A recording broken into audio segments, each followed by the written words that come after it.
Bonjour tout le monde et bienvenue à l'Institut biblique. On va continuer notre étude sur les conseils bibliques. Notre dernière étude, bien sûr, on va changer de cours la semaine prochaine. Pour certains des enseignants, ils vont changer de cours, autres, ils vont continuer. Donc, conseil biblique, leçon 17, les convictions bibliques, c'est notre dernière leçon sur le sujet des convictions bibliques. Et avant de commencer, on va chanter la Bible parce que toutes nos convictions bibliques, ce n'est pas des inventions, ce n'est pas des choses qu'on pense qui sont bonnes, mais sont basées sur la parole de Dieu. Et ça, c'est important que notre vie soit basée sur la parole de Dieu et non la parole des hommes et non la religion. Et donc, on chante de tout cœur la Bible, quel livre merveilleux! Et j'y tiens ferme, j'y crois toujours, la Bible, la Bible. Amen. Cette parole, il faut la mettre dans notre cœur. Amen. Et donc, leçon 17. Conviction biblique, on va simplement répéter qu'est-ce que ça veut dire, cette conviction biblique. On en a 10. Aujourd'hui, on va parler de la 10e. Mais on va mentionner les autres qu'on a déjà parlé au sujet dans les semaines précédentes. Chaque homme doit enseigner à sa famille pour les protéger des influences destructives, des mauvais désirs, des fausses philosophies et des méchants compagnons. C'est la responsabilité des parents de s'assurer que leurs enfants vivent par des convictions bibliques. Il est nécessaire de faire partie d'une Église qui renforce ces convictions bibliques. Les convictions bibliques qu'on a déjà mentionnées, qu'on ne passera pas de temps bien sûr, on va juste les répéter. Numéro 1, Dieu seul est souverain. Et la Bible, c'est sa parole inspirée, l'autorité finale pour ma vie. Donc, il faut vraiment comprendre que c'est l'autorité finale pour notre vie. Et donc, tout ce qu'on fait dans la vie va être basé sur cela. C'est pour ça que c'est la première conviction biblique. Numéro 2, mon objectif dans la vie, c'est de chercher Dieu et tout mon cœur et de bâtir mes objectifs autour de ses priorités. Numéro 3, mon corps est le temple de Dieu. Et vivant de Dieu, il ne doit pas être souillé par les convoitises du monde. Numéro 4, mon Église doit enseigner les vérités fondamentales de la Bible et renforcer mes convictions bibliques. Numéro 5, mes enfants et petits-enfants appartiennent à Dieu. Il est ma responsabilité de leur enseigner les principes scripturaires, le caractère pieux et les convictions fondamentales. Numéro 6, mes activités ne doivent jamais affaiblir les convictions scripturaires de d'autres chrétiens. Encore, ce sont des convictions qu'on doit appliquer dans chacun de nos vies. Mon mariage est un engagement à vie envers Dieu et mon partenaire de mariage. Numéro 8, mon argent est une confiance de Dieu et doit être gagné et géré selon les principes scripturaires. Numéro 9, mes paroles de réprimande, d'exhortation et de restauration envers un frère chrétien doivent être en harmonie avec la parole de Dieu. Et aujourd'hui, c'est le 10e, mes affections doivent être fixées sur les choses d'en haut. Mes affections. Le mot affection doivent être fixés sur les choses d'en haut, non sur les choses de ce monde. On va prier, Père éternel. Merci pour vraiment nous aider. Ce rappel de conviction. Et bien sûr, il pourrait y en avoir d'autres, mais je crois que c'est une bonne base biblique, des convictions, lesquelles on va dire que, comme homme, femme, comme famille, on va vivre par ces 10 convictions, basées sur la parole de Dieu. Aide-nous, Père, à mettre ces choses en pratique. C'est une chose de les entendre, c'est un autre de les mettre en pratique. Donc, donne-nous grâce pour cela, on prie au nom de Jésus-Christ. Amen. Donc, Colossiens 3, 1, 2 est très bon pour parler de ce sujet. Si donc vous êtes ressuscités avec Jésus-Christ, avec Christ, cherchez les choses d'en haut, où Christ est assis à la droite de Dieu. Donc, Christ est présentement à la droite de Dieu, la Bible dit, suite à sa résurrection. Donc, la Bible nous encourage, exhorte, de regarder où le Christ est. Affectionnez-vous aux choses d'en haut et non à celles de la terre. Cette conviction biblique de fixer votre affection sur les choses d'en haut signifie tout simplement aligner votre mentalité, aligner votre objectif, vos objectifs, le mot objectif, aligner vos actions quotidiennes avec des valeurs éternelles et célestes. Plutôt que d'être consommé, le mot consommé, par des poursuites temporaires, des poursuites terrestres ou mondaines. En voulant dire que notre vie doit être alignée avec un objectif et nos actions doivent le démontrer d'une façon quotidienne, de jour après jour, que notre but, c'est les valeurs. Notre emphase est les valeurs éternelles. C'est la parole de Dieu, c'est de vivre pour le Seigneur, c'est de s'occuper de notre famille. Et vraiment baser notre vie sur les valeurs éternelles, les choses qui sont importantes à Dieu, les choses qui sont mentionnées, enseignées dans la parole de Dieu, au lieu de vivre pour la satisfaction immédiate. Et ça, il faut faire attention. La satisfaction immédiate. Tout ce qui est poussé à travers de ce monde est en majoritaire une satisfaction immédiate. Si tu fais ci, si tu fais cela, si tu quittes cet endroit-là, si tu vas à cet endroit-là, voici qu'est-ce que tu vas avoir. C'est de vivre pour le royaume de Dieu au lieu de cette satisfaction immédiate, en se concentrant sur la compassion, la sainteté et la perspective de Dieu. C'est voir les choses dans la perspective de Dieu. Comment que Dieu agirait dans cette situation-là? Comment qu'il approcherait ceci? Basé sur Colossiens 3:2, le message principal est d'être affectionné par les choses d'en haut. Le mot « haut », ça nous demande un changement de mentalité. Et quand on est tellement entouré d'un monde, et le monde pense comme le monde, et même ceux, parfois, qui se disent chrétiens, qui vont à l'Église, agissent comme le monde, font toutes les choses dans le monde. Puis ils pensent que dimanche, c'est une journée magique, on devient une autre personne. Et donc, on a un appel comme chrétiens à changer notre façon de penser. Ce commandement ne consiste pas à ignorer, le mot « ignorer », ça ne consiste pas à ignorer les responsabilités terrestres. On a tous des responsabilités terrestres. Mais à refuser, le mot « refuser », de les laisser définir votre but et votre joie ultime. Et ça, c'est très important. Que les choses terrestres ne déterminent pas notre joie et ne définissent pas notre but. Parce que nous allons être misérables si nous attendons pour tout ce qui est autour de nous de changer, de s'améliorer et de nous aider. C'est pour ça qu'il faut vraiment avoir un but fixé. Dieu nous dirige dans une direction où il va, peu importe les obstacles et les défis. Et des fois, il n'y a pas tout le temps du monde qui sont là pour nous encourager, mais on a encore un but qui est fixé, qui nous a été donné par le Seigneur, puis on va continuer. Sachez qu'il va y avoir des obstacles quand il y a des bonnes choses qui vont être faites dans la vie. Il va y en avoir plusieurs.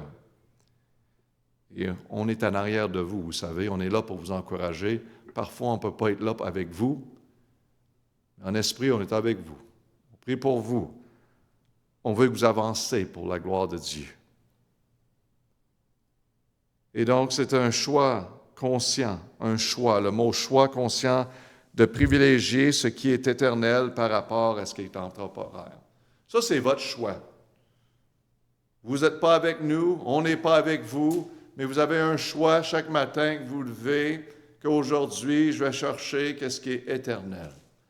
Même si je suis dans un monde temporaire, ça fait partie de la vie.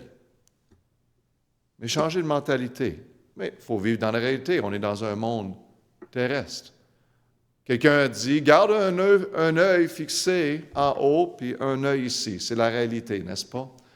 Il y en a qui ont les deux yeux en haut, puis ils vivent plus dans la réalité de ce monde. Ils s'éloignent de tout le monde. C'est pas ça. Le Seigneur nous a demandé, si on vit parmi ce monde, de ne pas être conformé à ce monde. Comment voulez-vous gagner le monde au Seigneur si on n'est pas parmi eux?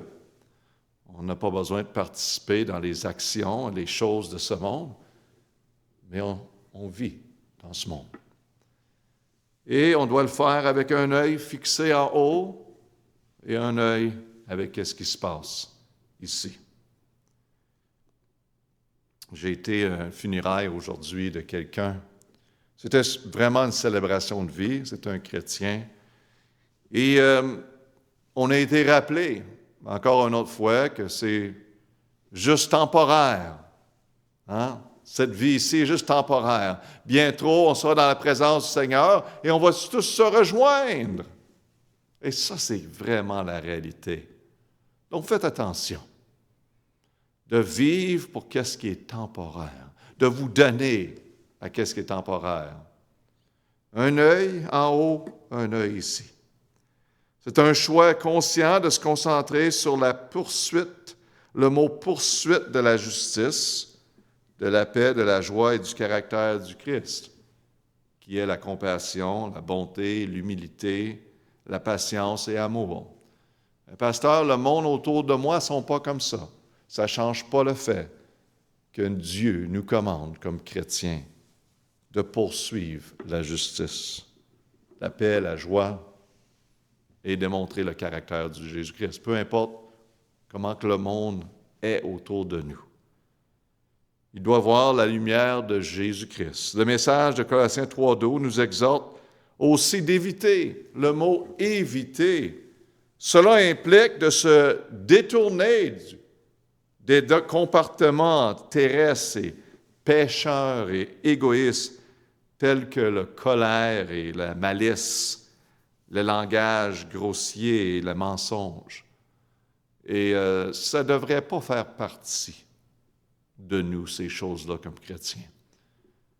Et si vous avez permis ces choses de faire partie de vos vies, repentez-vous. Seigneur, c'est pas comme ça que le chrétien doit agir. Aide-moi à poursuivre la justice, d'éviter ces choses, pas tomber dans le piège de ce monde, pas être comme eux. Pourquoi cette exhortation? Le mot « pourquoi », il n'y a pas rien écrit. Pourquoi en question? Car en tant que croyant, votre vie, selon Colossiens 3:3 de notre texte, est cachée avec Christ en Dieu. Car vous êtes morts, verset 3 de Colossiens 3, et votre vie est cachée avec Christ en Dieu. Donc pensez-y, on est ressuscité avec lui, notre vie.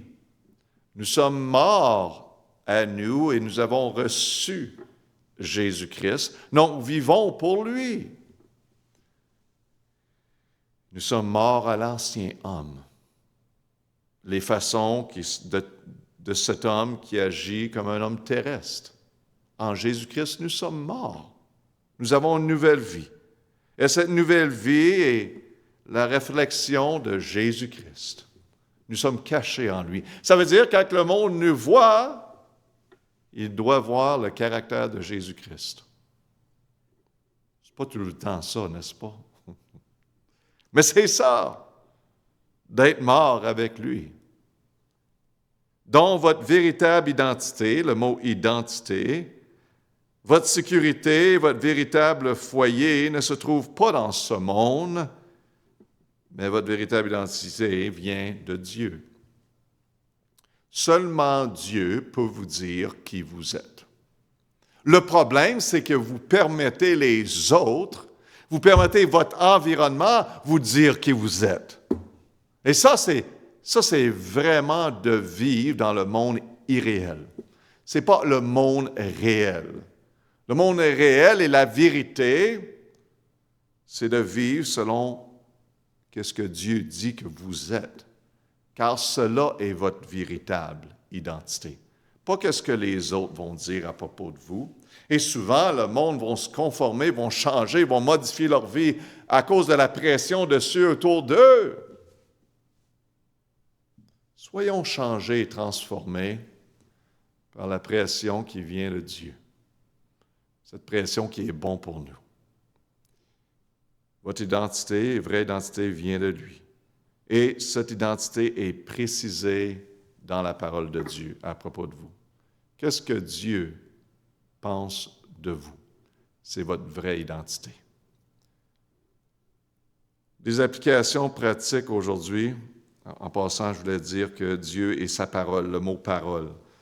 Application pratique, vivez le moment, vivez selon la perspective de Dieu. Voyez la vie à travers les yeux de Dieu, pas seulement l'expérience humaine. Faites attention de dire « je pense, je crois » basé sur votre expérience humaine. L'expérience, c'est bien, ça nous apprend des choses. Mais là, il faut vraiment apporter la parole de Dieu avec ses expériences. Est-ce que ça, c'est des expériences qui honorent Dieu ou non? Et donc, soyons certains qu'on vit cette vie à travers des yeux de Dieu. Comment Dieu agirait dans cette situation-là? Qu'est-ce qu'il ferait?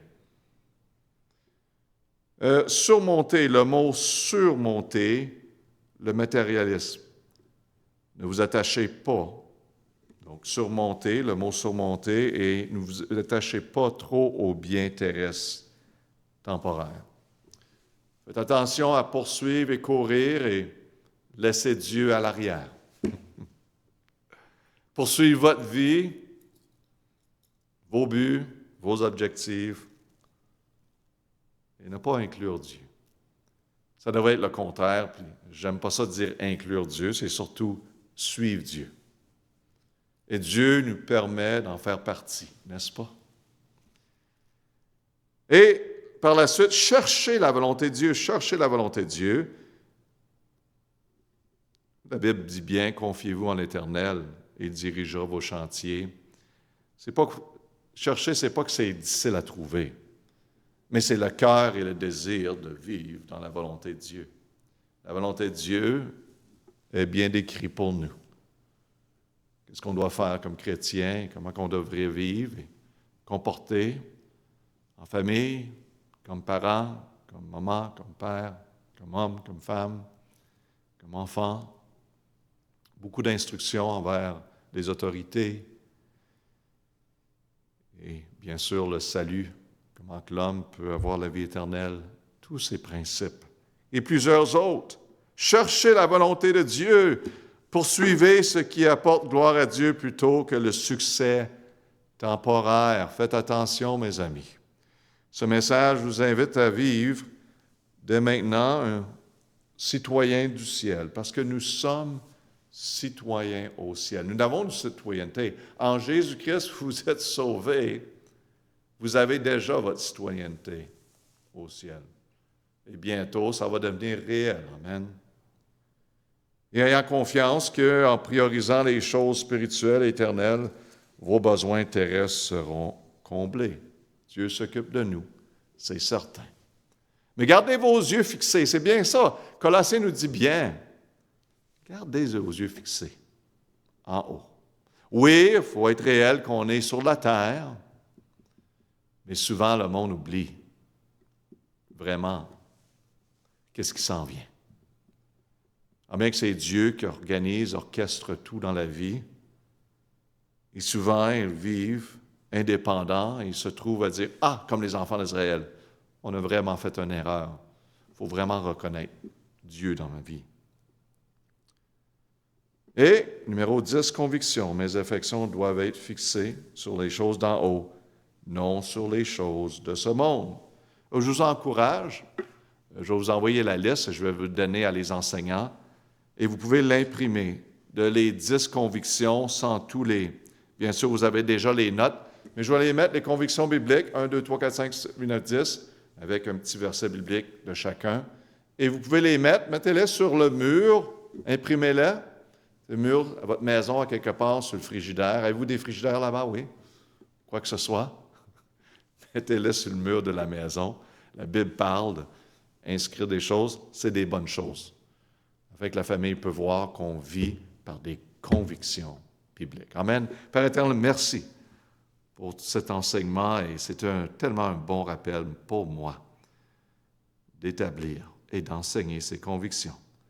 Sois glorifié dans chacun de nos vies. Et Père, il y a plusieurs besoins. Ceux qui sont à l'écoute aujourd'hui, je sais qu'il y a plusieurs besoins. Physiques, spirituels, donc seulement toi peux combler tous ces besoins. Père, tu es un Dieu personnel, d'une façon très personnelle. Je te demande de faire un travail dans chacun des vies, selon leurs besoins. On prie au nom de Jésus-Christ. Amen. Amen. Bonne journée, que le Seigneur vous bénisse.